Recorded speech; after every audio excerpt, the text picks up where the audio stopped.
यदि कोई धर्म सार्वभौमिक नहीं है तो वह शाश्वत नहीं हो सकता। एक संकीर्ण धर्म, एक सांप्रदायिक धर्म, एक विशेष धर्म केवल सीमित समय और सीमित उद्देश्य के लिए रह सकता है। जो ईश्वर से प्रेम करता है उससे अपने प्रेम की वस्तु हर जगह दिखाई देती है। पढ़ो, लिखो, कर्म करो, आगे बढ़ो, कष्ट सहन करो, एकमात्र मातृभूमि के लिए, माँ की सेवा के लिए। योग का अभ्यास हमें अपने स्वयं की असाधारण जटिलता के साथ सामना कराता है। आध्यात्मिकता वास्तव में भारतीय मन की प्रमुख कुंजी है। अनंत की भावना यहाँ जन्मजात है, जिसमें त्याग की मात्रा जितने अंश में हो वह व्यक्ति उतने ही अंश में हो, वह व्यक्ति उतने ही अंश में पशुत्व से ऊपर है। मानव प्रेम की सर्वोच्च स्थिति है दो शरीरों में एक आत्मा। गुण कोई किसी को नहीं सिखा सकता।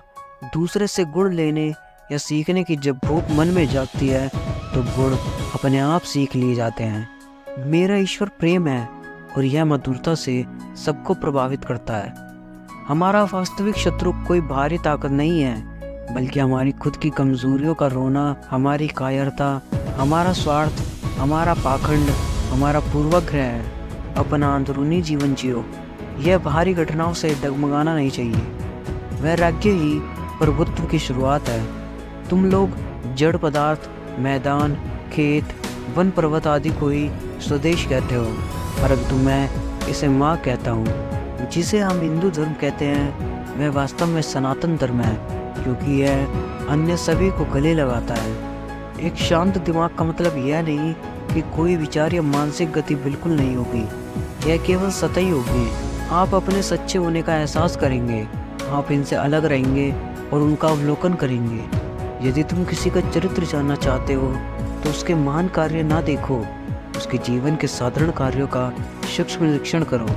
कोई किसी को सिखा नहीं सकता। जब खुद में इच्छा जागती है तब कोई सीख पाता है। ऐसा कुछ भी नहीं है जो मन की चंचलता और विचार मुक्त चित्त में बेहतर ढंग से ना किया जा सके। जब मन स्थिर होता है तब सत्य को मौन की शुद्धता में सुनने का मौका मिलता है। शाश्वत सत्य किसी भी धर्म या पंथ या शास्त्र या विचार या दर्शन इन सब से बड़ा है। धन को विलास के लिए खर्च करना एक प्रकार से चोरी होगी।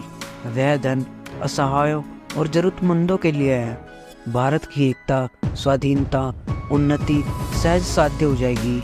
भाषा की रक्षा करते हुए साधारण भाषा के रूप में हिंदी भाषा को ग्रहण कर उस बाधा को दूर करेंगे। सच्चा ज्ञान सोचने से नहीं मिलता है। यह वही है जो तुम हो, यह वही है जो आप बन जाते हैं। स्वतंत्र सार्वजनिक सभा करने का अधिकार, यह अधिकार अभिव्यक्ति की स्वतंत्रता के अधिकार का पूरक है। संगठन निर्माण का अधिकार व्यक्ति अकेला विकास नहीं कर सकता, बल्कि समूह में रहकर ही उसे अपना विकास करना होता है। इसलिए एक स्वतंत्र राष्ट्र के लिए यह अधिकार आवश्यक है। मनुष्य चाहे कितने भी तरह से भिन्न ना हो, परंतु राष्ट्रीय प्रेम उसे एकता के सूत्र में बांध देता है। वे कहते हैं कि राष्ट्रवाद ही राष्ट्र की दैवीय एकता है। शिक्षा का मूलभूत आधार ब्रह्मचर्य होना चाहिए। विद्यालय वातावरण बच्चे के शारीरिक तथा आध्यात्मिक विकास में सहायक होना चाहिए। बच्चे को सभी मानसिक योग्यताओं तथा मनोविज्ञान के अनुरूप प्रदान की जानी चाहिए।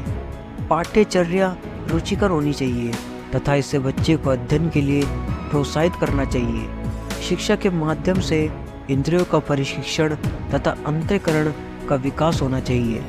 शिक्षक को विद्यार्थियों पर अपने विचारों को नहीं थोपना चाहिए, बल्कि उन्हें संपूर्ण मानव बनने के लिए सहायता एवं मार्ग प्रशस्त करना चाहिए। उनके अनुसार शिक्षक एक सुविधा या सहायता प्रदाता तथा पथ प्रदर्शक होता है। शिक्षा का माध्यम मातृभाषा होना चाहिए। शिक्षा का लक्ष्य अध्यात्म की प्राप्ति होनी चाहिए।